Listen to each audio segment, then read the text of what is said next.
Hi guys, I'm in the process of making a video for you on how to build a little rustic corner bench or garden bench. I needed 8 angled pieces. I got all the pieces cut, but then I thought, you know, one end it needs 55-degree angle cut. And a lot of you, I know, when I started out, my saw only went to 45. So maybe a lot of you, your saw only goes to 45, but you need a 55-degree angle cut. So I have a solution for you. I'm going to take you over to the saw and show you what I got going on. Okay guys, first I'm going to make a cut and show you how safe and easy it is to do with actually one hand. And then I'll take the board out and give you a breakdown on how this jig works and how I put it together. Let's give it a shot.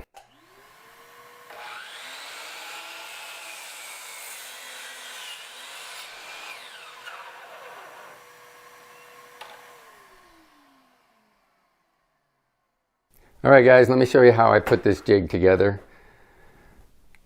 So I've got two 2x4s and a 1/2-inch piece of plywood. I connected all those together and then I ran a 45-degree cut through those. And the length really, it doesn't matter much. This is probably 10 inches or so. See, they're not even at the back. The important thing is that they're lined up in the back and they have a 45-degree cut on the end.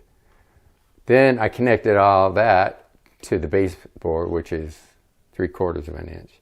Now the reason I use a 2x4, two 2x4s and 1/2-inch plywood is for 3.5 inches, because that's the height of my piece I want to cut the angle off of. And I want it up even so the clamps can hold it down. Let's see.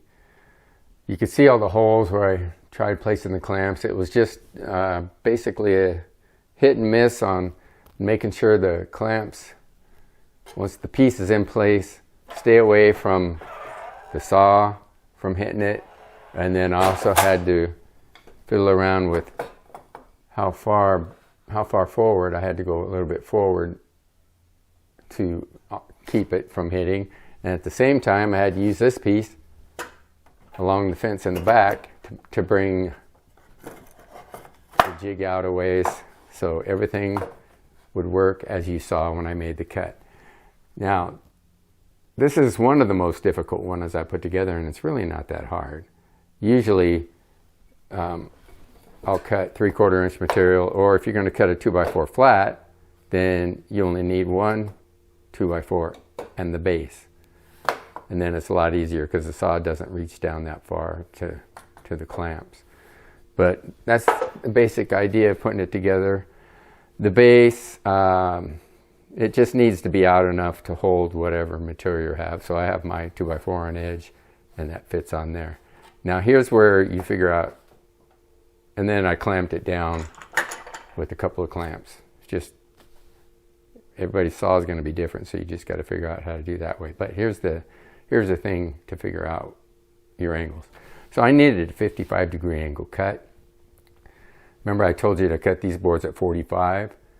So once you cut those 45 and put it on the fence, then 0 on the saw becomes 45 degrees.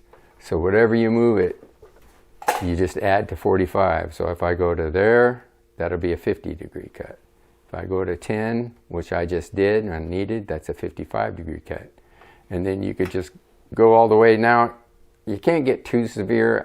I find that if I get to about 25, which would be a 70-degree cut, then I start having issues again with the saw, the edge of the saw hitting the toggle clamps. So that's just something to be aware of there. But that's basically the operation and how to put it together and how it works.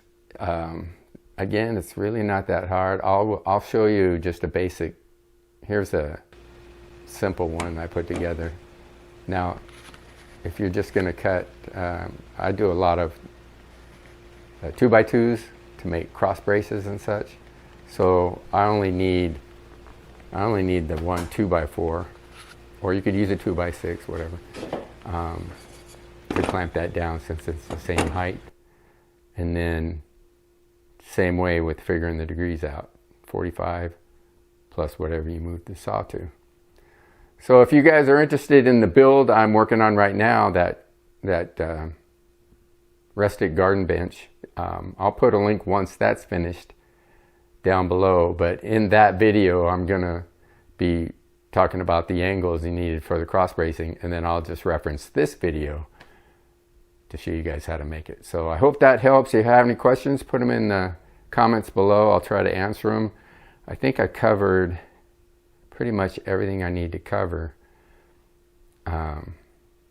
Anyway, thanks for watching, guys. I'll catch you next time.